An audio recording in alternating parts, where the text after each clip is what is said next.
as far as Ukraine goes, I've said this before.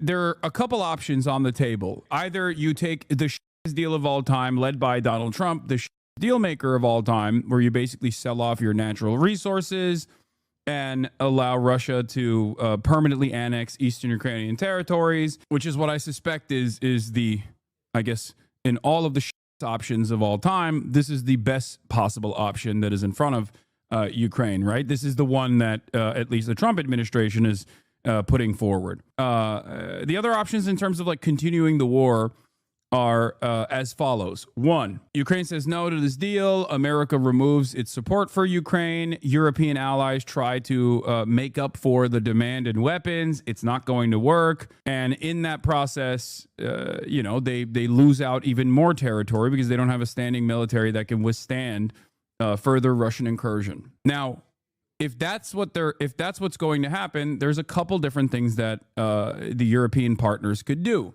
One, Ukraine lowers the age of conscription from, as they did, from 27 to 25. They lowered even further to 18, basically eroding its future, destroying its future in its entirety, right? They lower the conscription to 18. More forcible conscriptions take place.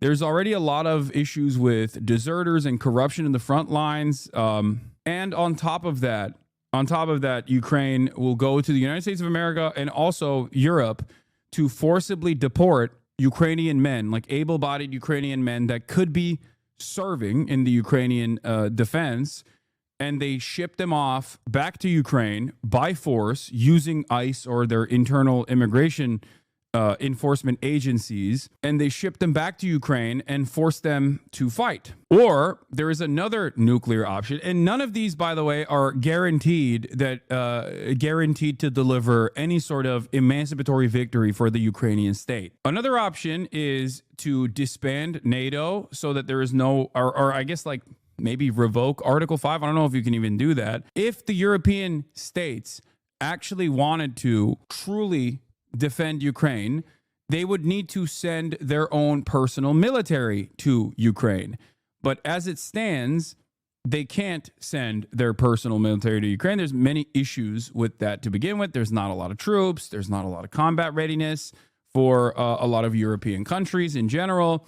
But like Ukraine needs manpower, right? They need manpower. You say, what about mercenaries? Well, they have already done that. There's a foreign legion, right? A lot of people have volunteered to go and fight in Ukraine. It's not enough. Clearly, that's not enough.